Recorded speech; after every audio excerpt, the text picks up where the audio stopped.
Hello everyone, welcome to eCoaching. So in this session, we are going to look at some advanced level CAT questions of data interpretation. Now in the videos before, you must have seen the basic level of data interpretation questions, for example, tables, line charts, pie charts, or mixed charts. But in this session, we are going to discuss the difficult level of actual CAT questions. Okay, so the questions that we have discussed till now, they were really of basic nature. Those were only meant for your understanding of the concept, but they did not represent the actual picture of what an actual CAT question looks like. So in this session, from this session onwards, we are going to discuss those questions, either which are of CAT level or which have been asked in actual CAT papers. Correct? So this is to show you the actual difficulty level of what you might expect or what you might face in your CAT examination or any other examination of the same level. For example, XAT, IFT, SNAP, and so on. Right?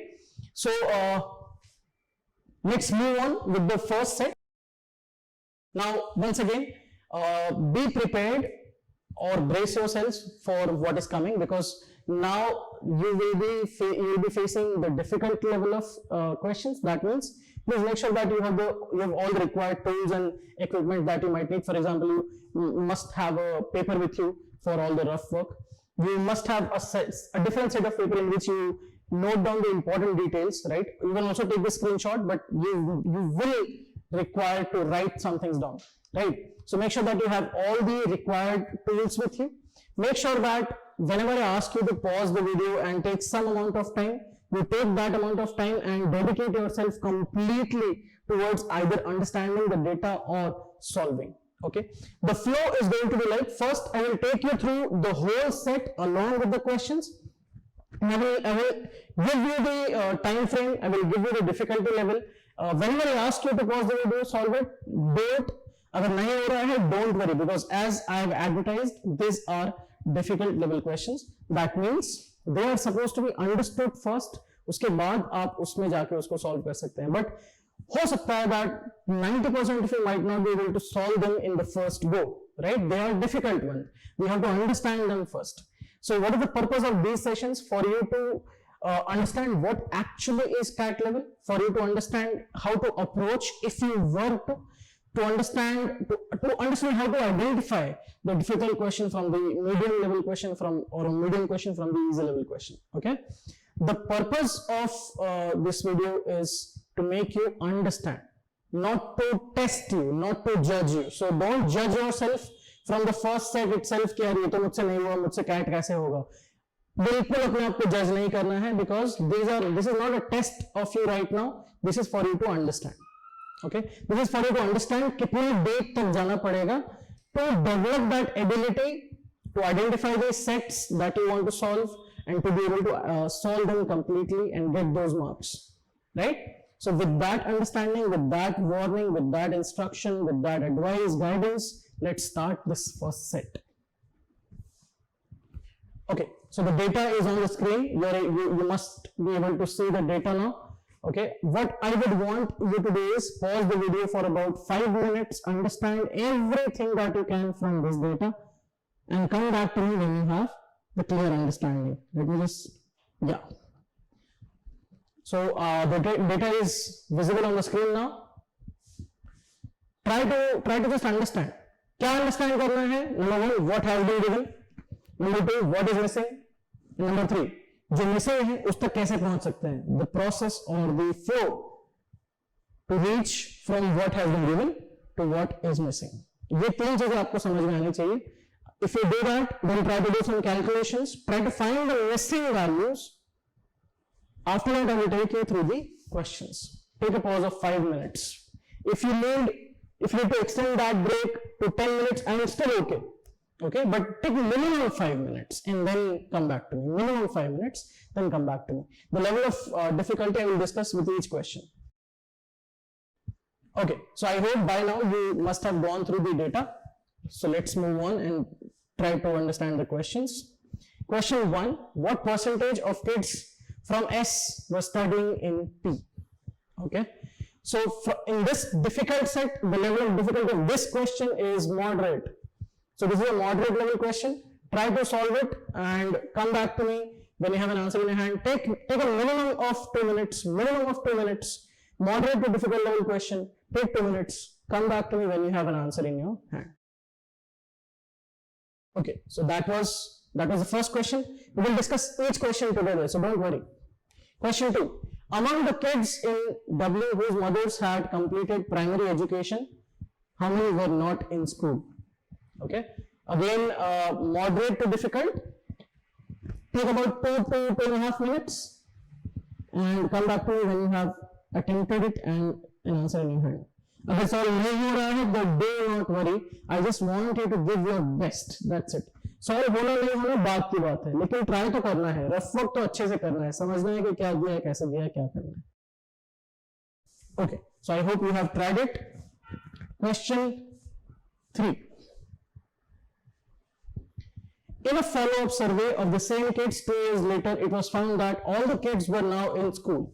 Of the kids who were not in school earlier, in one region, 25% were in G now, whereas the rest were enrolled in P. In the second region, all such kids were in G now, while in the third region, 50% of such kids had joined G, while the rest had joined P. As a result, in all 3 regions put together, 50% of the kids who were earlier out of school had joined G. It was also seen that no surveyed kid had changed school. What number of surveyed kids now were in G, in W? Obviously, this is a difficult level question. I would say very difficult. Take about 3 to 4 minutes. Why 3 to 4 minutes? Because I understand इतना time CAT में नहीं होता है. But please understand, this is not CAT. ये अभी exam नहीं चल रहा है. We are learning how to solve.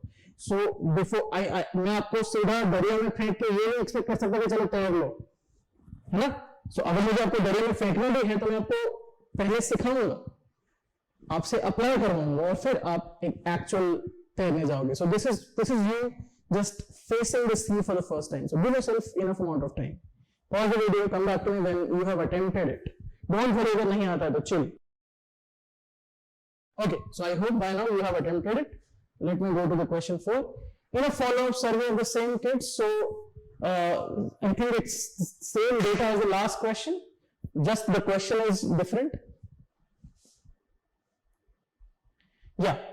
What percentage of the surveyed kids in S whose mothers had dropped out before completing primary education were in G now?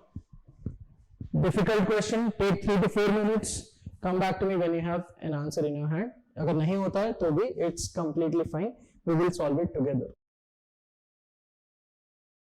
Okay, so I hope you have had a good time trying to solve this. It was a good question. It was a difficult one, right? चलो शुरुआत से शुरू करते हैं. Okay, so like me and you, let's read this together. A study to look at the early learning of rural kids was carried out in a number of villages spanning 3 states, chosen from the northeast, the west, and the south. 54-year-old kids each were sampled from each of 150 villages from northeast, 250 villages from west, and 200 villages from S. It was found that 30,000 of the 30,000 surveyed kids, the pehla important data, that total figure is 30,000. 55% studied in primary schools run by government, G. इसका मतलब है कि G में आएगा 55% of 30,000, which is कितना? 50% होगा 15,000, 5% होगा 1,500, तो 16500.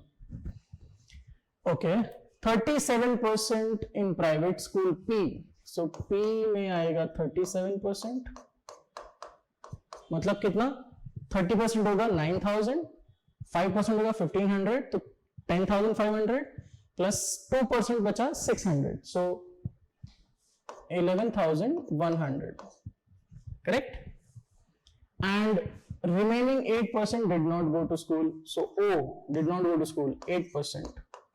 What is 8%? 8 into 300, that is 2,400. इसका सम आएगा 30,000. So पहला important हमने डेटा इंटरप्रेट किया. This is called data interpretation. जब आप डेटा पढ़ के कुछ नंबर्स को हासिल करते हो, कुछ कैटेगराइजेशन पकड़ते हो, that is data interpretation. That's it. So अभी तक इतना हमको मालूम है. यहाँ पर पहुंचे हम. The kids surveyed were further divided into two groups based on whether their mothers dropped out of school before completing primary education or not. इसका मतलब है कि डेटा को फिर से दो हिस्सों में बांटा गया है. एक डेटा जहां पर बच्चों की मदर्स ने प्राइमरी एजुकेशन कंप्लीट किया है और दूसरा डेटा जहां पर बच्चों की मदर्स ने प्राइमरी एजुकेशन कंप्लीट नहीं किया है. Okay. The table below gives the number of kids in different type of schools for mothers who dropped out of school. Mothers who dropped out of school before completing primary. So ये जो data है वो drop out का है. इसका मतलब ये सारे 30,000 का डेटा नहीं है, ये 18,000 का डेटा है जिनकी मदर्स ने अपना खुद का प्राइमरी एजुकेशन कंप्लीट नहीं किया था. How do you read this data? तो जैसे for example if I have to focus on this 1900, ये क्या रिप्रेजेंट करता है? वेस्ट वाले बच्चे कहां पर? प्राइवेट में. ये 300 क्या रिप्रेजेंट करता है? नॉर्थ ईस्ट के बच्चे जो स्कूल नहीं गए, वो मतलब नो स्कूल. ये 13,500 क्या है? टोटल किड्स जो गवर्नमेंट स्कूल्स में है. ये 2700 क्या है? टोटल किड्स जो प्राइवेट में है. ये 1800 क्या है? टोटल वो बच्चे जो स्कूल गए ही नहीं है. And so on. So this is how you are supposed to read this data. यहां तक अपन को इतना मालूम है. Let me just mention that this is dropout. Okay. Now थोड़ा कुछ और डेटा भी है, नीचे देखिए. It is also known that in S 60% of the surveyed kids were in G. Moreover, in S all surveyed kids whose mothers had completed primary education S, 60% of the surveyed were in school. Okay. Moreover, in S, all surveyed kids whose mothers had completed primary education, 60% of the surveyed were in school. Okay. In Northeast, among the O kids, मतलब जो school नहीं गए, 50% had mothers who had dropped out before completing primary educations. Okay. And third, the number of kids in G in Northeast was the same as the number of kids in G in West.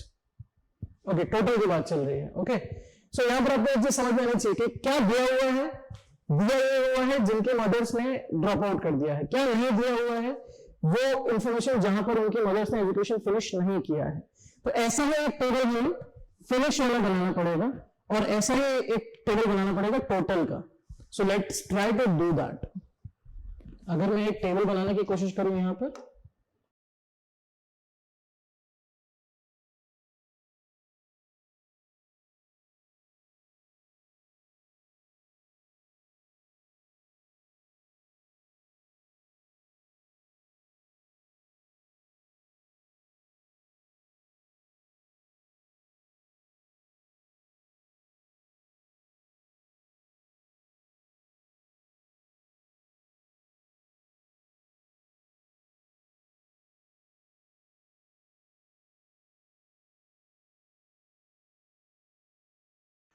Okay. So let's try to fill in some details, जो भी हम कर सकते हैं.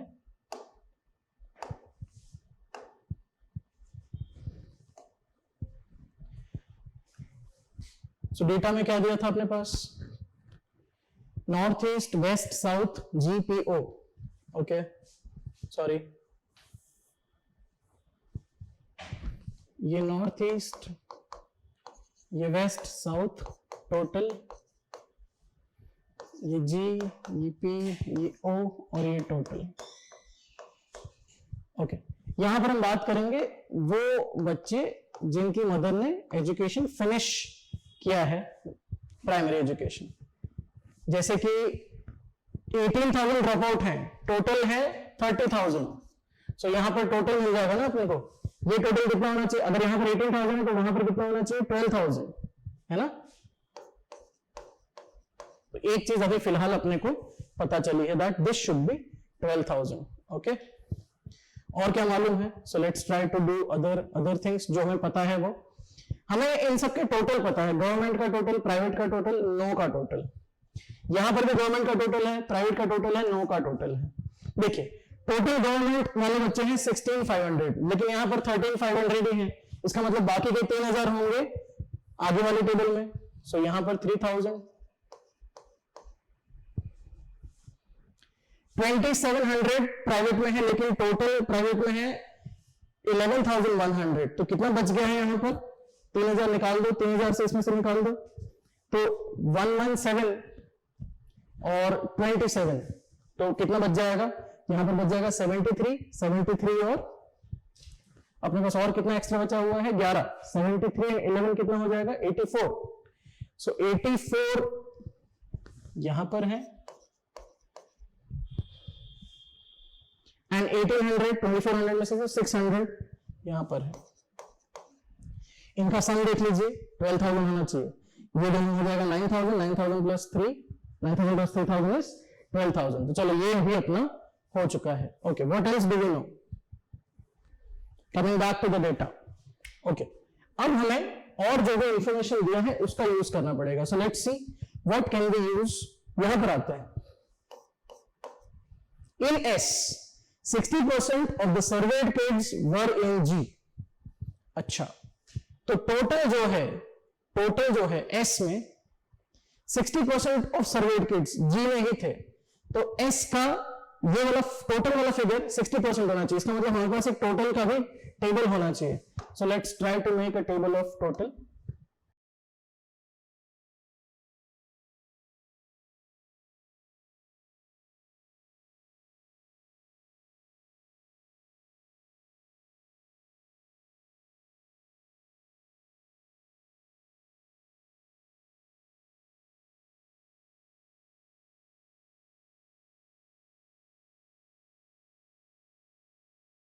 So ये है total north east west south G P O total. अभी सिर्फ इतना मालूम है कि ये 30,000 है, ठीक है, और यहां पर भी टोटल। ओके, चलो डेटा क्या दिया हुआ है?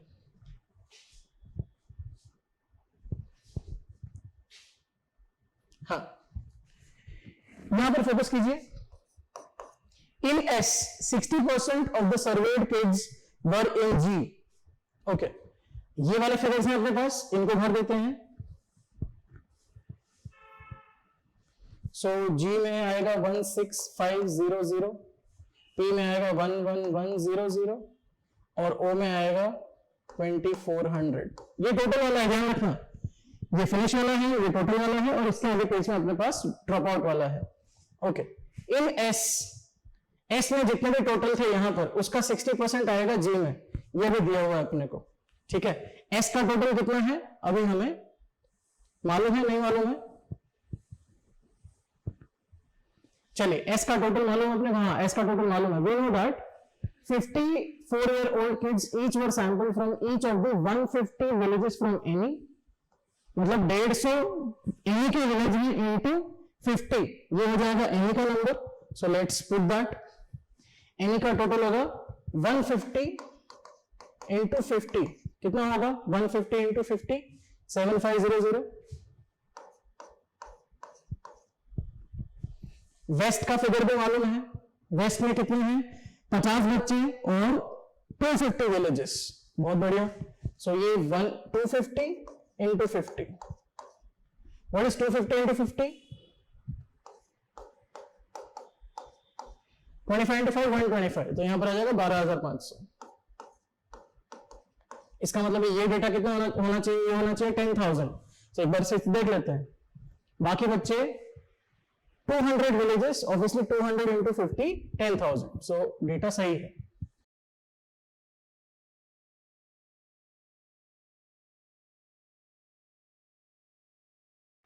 ओके, टोटल का फिगर है, फिनिश का फिगर है, ड्रॉप आउट का फिगर है ये वाला। इसका मतलब ये फिगर हम अगर वहां पर रख देते हैं तो हमें टोटल मिल जाएगा। तो ये टेबल मैं उधर में बना देता हूं so that it is easy for us. चलिए, इस टेबल को बना देते हैं सो दैट आपके लिए समझने के लिए आसान हो जाए। टाइम की भी चिंता मत कीजिए, we are understanding everything.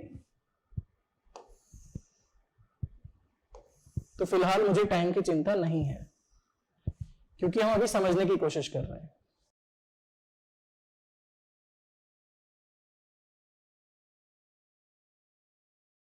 Okay,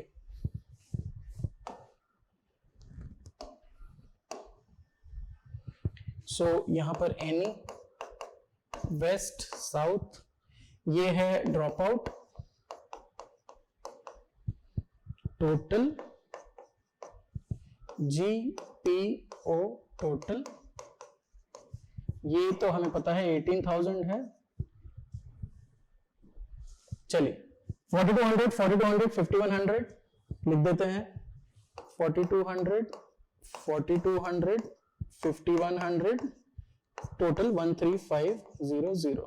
okay, 300, 1200, 300, 300, 1200, 300, total 1800, ये 600 टोटल 2400 आना चाहिए। Please understand this plus this is this, इसलिए मैं एक पेज बना रहा हूं जहां पर आपके लिए समझने के लिए सब कुछ आसान हो जाए।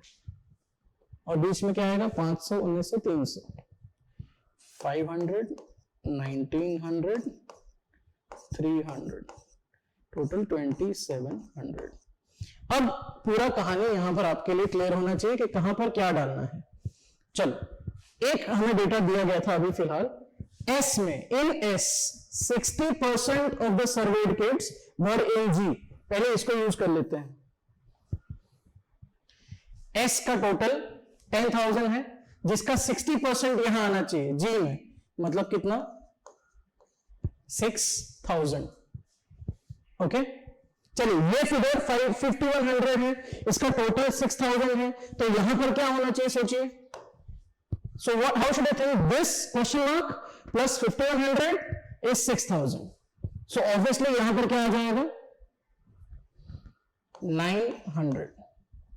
हमें ये पहला एक डेटा मिल रहा है जो हम यहां पर फिनिश वाले में डाल सकते हैं। ओके, और देखते हैं और क्या है अपने पास। Moreover, in S, all surveyed kids, ये पढ़ रहा हूं मैं अभी। Moreover, in S, all surveyed kids whose mothers had completed primary education, 60% of the surveyed were in school. So, moreover, or in S, all surveyed kids whose mother had primary education, 60% of the surveyed were in school. Right? S में सारे बच्चों ने primary education, जो जिनकी mother primary education में थी, सारे school में थे। So 60% of the surveyed were in school. So वापस आते हैं डेटा में, S की बात करते हैं, जिनकी मदर्स ने प्राइमरी एजुकेशन कर लिया था, तो पहले तो सारे के सारे स्कूल में है, इसका मतलब ये 0 आएगा। करेक्ट? ओके, ये नंबर्स मिल जाएंगे पहले जहां पर मैं क्वेश्चन मार्क कर रहा हूं। राइट? जहां पर हमने क्वेश्चन मार्क करा है वो नंबर क्या थे, तो वो हमने कॉपी नहीं किए, कर लेते हैं। 5000, 7300, 5700, तो 5000, 7300, 5700। ओके, अगर ये नंबर है तो ये नंबर मिल जाएंगे, बिकॉज इनका टोटल है। राइट? चलिए कैसे मिलेंगे ये number? 5000 plus this should B 7500, so this should B 2500। 7300 plus x should be 12500, तो वो कितना होना चाहिए?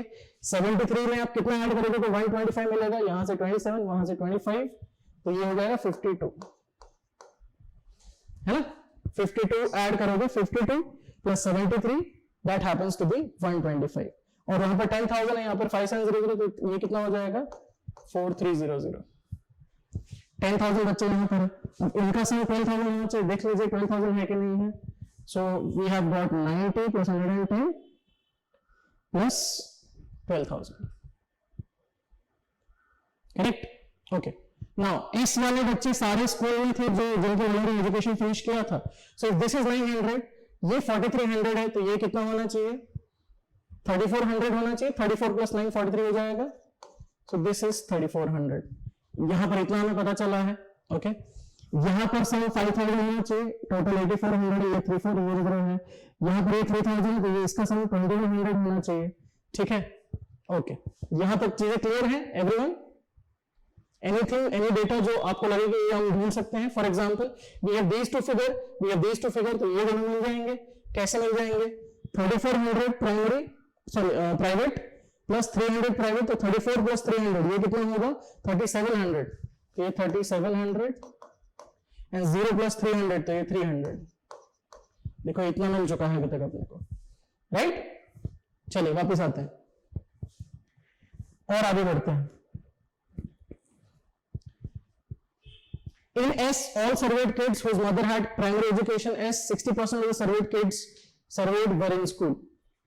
तो 60% जो है वो स्कूल में थे S में। S की बात कर रहे हैं ये लोग, 60% स्कूल में है, ठीक है, फाइन। आगे बढ़ते हैं। In any, among the zero वाले kids, no school वाले kids, 50% had mothers who had dropped out before completing primary school. तो any में, O वाले में 50% ड्रॉप्ड आउट और 50% फिनिश। तो डेटा में डाल देते हैं। नॉर्थ ईस्ट में O वाले 50%, अगर यहां पर 300 है तो यहां पर भी कितना आना चाहिए, 300 आना चाहिए। ये ऐसा बोल रहे हैं कि नॉर्थ ईस्ट में जीरो नो स्कूल वाले में 50% ऐसे बच्चे थे जिनकी मॉम ने एजुकेशन कंप्लीट कर दिया था, तो 50% ऐसे थे जिनकी मदर ने एजुकेशन कंप्लीट नहीं किया था, ठीक है। तो ये फिगर मिला। चलिए ये फिगर मिल जाएगा, ये मिल जाएगा 300, ये 300 है, ये 1200 है। ओ में वेस्ट, ओ में वेस्ट, 1200, 300, 1500,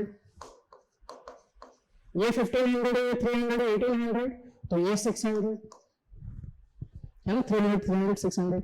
चलो यहां तक डेटा अपना कंप्लीट हुआ है। ये 4 फिगर मिसिंग है और ये 4 फिगर मिसिंग है। ओके, अब देखते हैं क्या यूज कर सकते हैं। ये हमने यूज कर लिया, ये हमने यूज कर लिया। The number of kids in G in north east was the same as number of kids in G in west. अच्छा, G में नॉर्थ ईस्ट में जितने बच्चे हैं उतने ही बच्चे G में वेस्ट में हैं। इसका क्या मतलब हुआ कि G में नॉर्थ ईस्ट में G में वेस्ट, ये फिगर सेम होना चाहिए, है ना। ओके, ना देखिए यहां पर 4200, यहां पर 4200, ये दोनों फिगर सेम है, ये दोनों फिगर सेम है। इसका मतलब ये फिगर भी कैसा होना चाहिए, सेम होना चाहिए। Please understand logic. फिर से एक बार, ये दोनों फिगर सेम है, ये दोनों फिगर सेम है और ये इनका टोटल ही है, सो ये दोनों भी सेम होने चाहिए। ये अपना आर्ग्यूमेंट है। यहां पर टोटल 3000 है, इसमें से 900 निकालोगे तो 2100 बचता है, वो सेम फिगर होना चाहिए। तो ऑब्वियसली आधा आधा बटेगा, तो ये 1050, ये भी 1050, करेक्ट। इसका मतलब है कि इसका सम करके वो फिगर मिल जाएगा। व्हाट इज 4200 प्लस 1050, ये हो जाएगा 5250।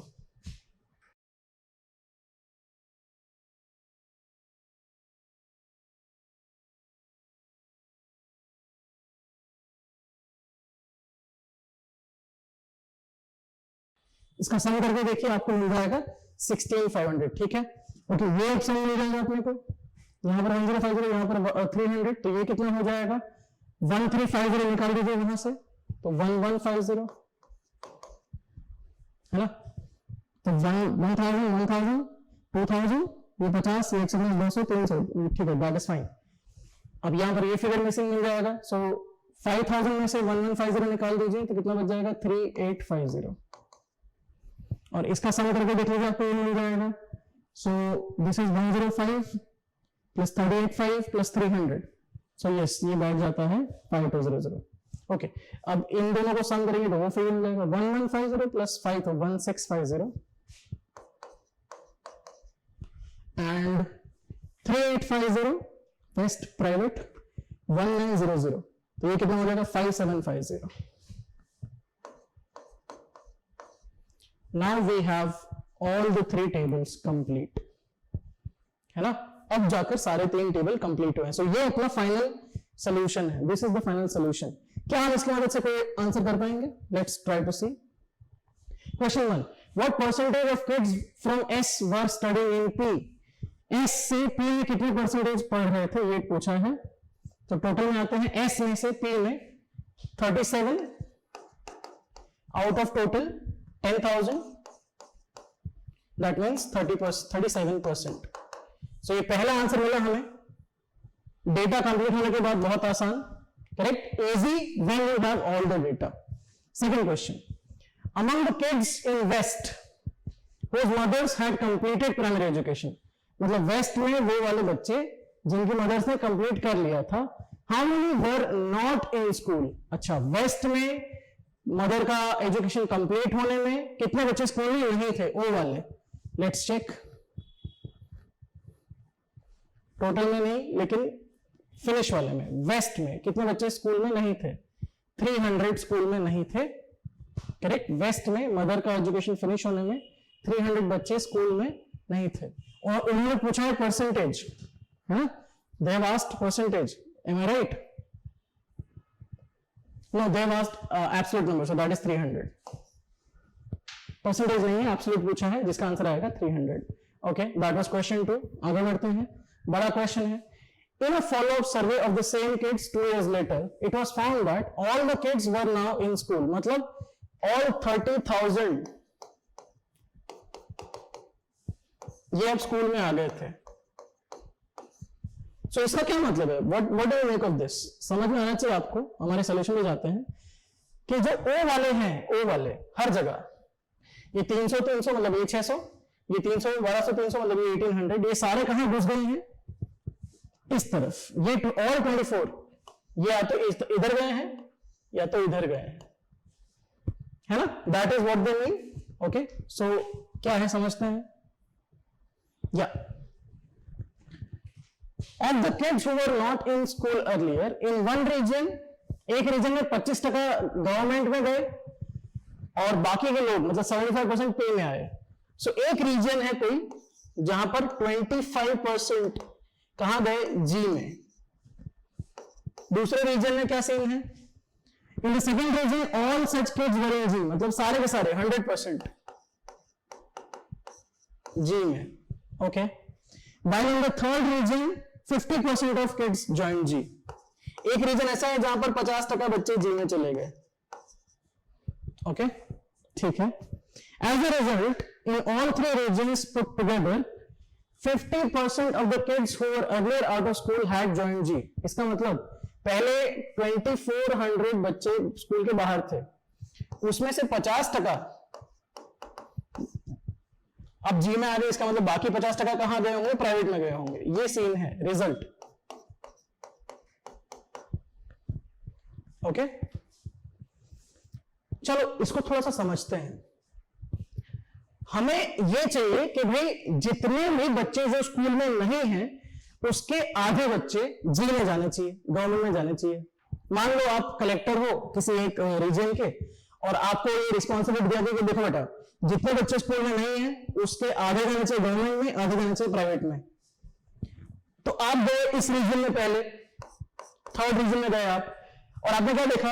ऑलरेडी वही चीज है जो आपको चाहिए थी, 50% बच्चे गवर्नमेंट में, 50% प्राइवेट में। तो आपको तो ये तो सही है, यहां पर आपको कोई एक्स्ट्रा मेहनत करने की जरूरत नहीं है। अब आते हो आप यहां पर रीजन 1 एंड रीजन 2। रीजन 1 में कम बच्चे गए हैं गवर्नमेंट में, रीजन 2 में ज्यादा बच्चे चले गए हैं गवर्नमेंट में। प्लीज समझिए, एक जगह पर 25% बच्चे गए हैं गवर्नमेंट में, एक जगह पर 100% बच्चे चले गए हैं गवर्नमेंट में। लेकिन एज अ रिजल्ट 50% ही बच्चे गए हैं गवर्नमेंट में। आपको एलिगेशन एंड मिक्सचर चैप्टर में एलिगेशन क्रॉस सिखाया गया होगा, आपने ई कोचिंग के क्वांट के वीडियोस में देखा होगा। एलिगेशन क्रॉस 25% में 100% मिलाकर 50% बनता है, तो क्या रेशियो में मिले होंगे वो लोग? सो यहां पर आएगा 50, यहां पर आएगा 25। दैट मींस 2:1 के रेशियो में ये मिक्सचर हुआ होगा। 2:1 के रेशियो में ये मिक्सचर हुआ होगा। 25% वाला होगा 2 वाला, 100% वाला होगा 1 वाला। ओके, अब ये कैसे पता करेंगे कि कौन सा रीजन कौन सा है? तो हम देखते हैं कौन से रीजन में 2:1 का रिलेशनशिप है। आइए देखते हैं, हमारा टेबल रेफर करते हैं। इधर आ जाइए। नहीं स्कूल जाने वाले बच्चे एक जगह है 300, एक जगह है 600, एक जगह है 1500।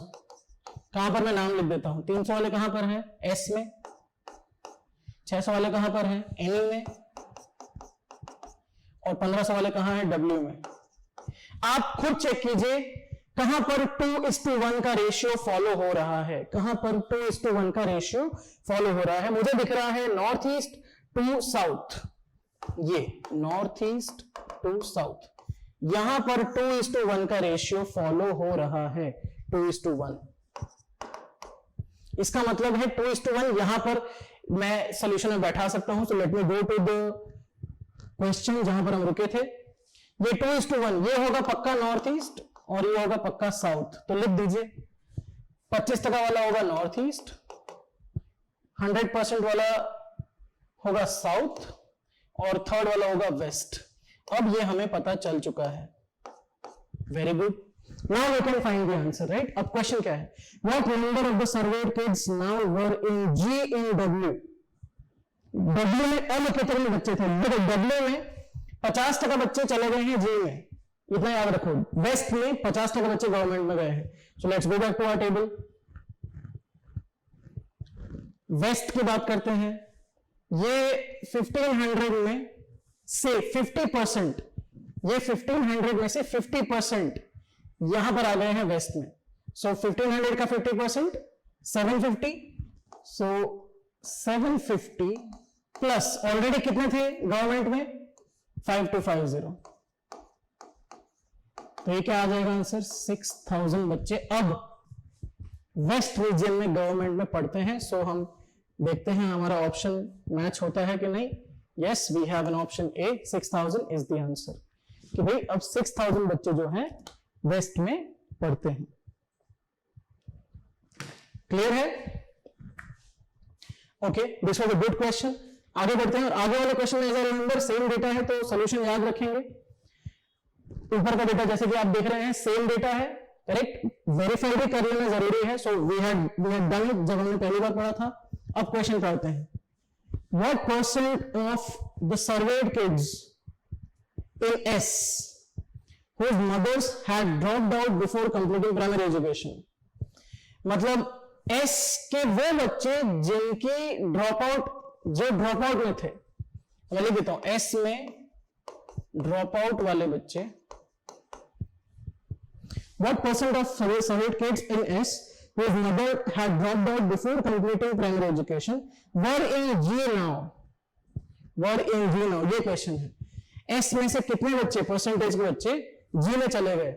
ओके, सो पहले तो हम ये याद रखेंगे कि जी में कितने बच्चे ट्रांसफर हुए हैं। जी में एस में से ये रहा, देखो 100% बच्चे, सारे के सारे बच्चे अब जी में चले गए हैं। तो वापस आते हैं अपने टेबल पे। चलो पहले तो एस में ऐसे कितने बच्चे हैं जो ड्रॉप आउट में हैं, 5700, ये रहा देखिए 5700। उसमें से अब कितने बच्चे जी में हैं। सो हमें मालूम है कि ये पूरा का पूरा 300 बच्चा जो स्कूल में नहीं था अब वो जी में चला जाएगा, तो ये पूरा का पूरा 300 यहां आ जाएगा इधर, करेक्ट। इसका मतलब है कि यहां पर अब होंगे बच्चे कितने, 5100 plus 300। Okay, so let me use this, not this, let me use the blank page. या टोटल है 5700 और 5100 पहले से थे, प्लस 300 बच्चे वो आ गए जो पहले किसी भी स्कूल में नहीं थे। इसका मतलब है कि हमारा आंसर आएगा 5400 बाय 5700। ऊपर नीचे कैंसिल आउट कर दीजिए, 0 0 कैंसिल हो जाएगा।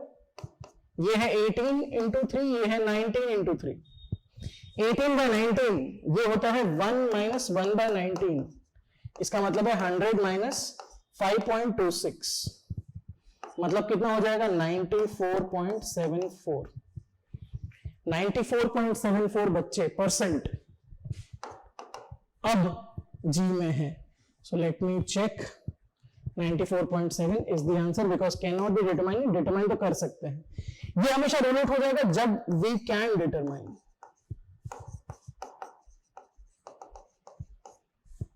तो घबराने का नहीं, जब आप आंसर डिटरमाइन कर सकते हो और जब आपके पास ये ऑप्शन है तो डोंट वरी, राइट। सो अपना आंसर क्या आएगा, A. This was the first set. Now this is from CAT 2017 CAT paper, correct. ये होता है डिफिकल्टी लेवल, बट यस घबराना नहीं है। As I said and advertised earlier, आज हम सिर्फ ये देखेंगे कि डेप्थ क्या है। इसके आगे जो क्वेश्चन करेंगे हो सकता है इससे डिफिकल्ट हो सकता है इससे आसान भी हो। ये पूरे एक्सरसाइज का फायदा क्या होगा, इस पूरे एक्सरसाइज का फायदा ये है, at the end of this course, I am not saying this video, not this session, at the end of this course, ये पूरा LRDL कोर्स के बाद you should be able to look at a data set and questions, think for 2 minutes and come out with a declaration कि ये मेरे लिए आसान है, ये मेरे लिए मॉडरेट है, ये मेरे लिए डिफिकल्ट है, दैट्स इट। इस पूरे कोर्स का भावार्थ पूरा ये होना चाहिए कि एट द एंड मुझे पता होना चाहिए कि मेरे लिए कौन सा आसान है, और फिर वो क्वेश्चन मैं सॉल्व करूंगा, बाकी क्वेश्चन नहीं करूंगा, बिकॉज इतना सब कुछ देख लिया है हमने। तो now we can think, we can expand our horizon and we can think अच्छा ये क्वेश्चन मुझसे हो जाएगा, ये क्वेश्चन मुझसे नहीं होगा। Okay, so with that let's move on to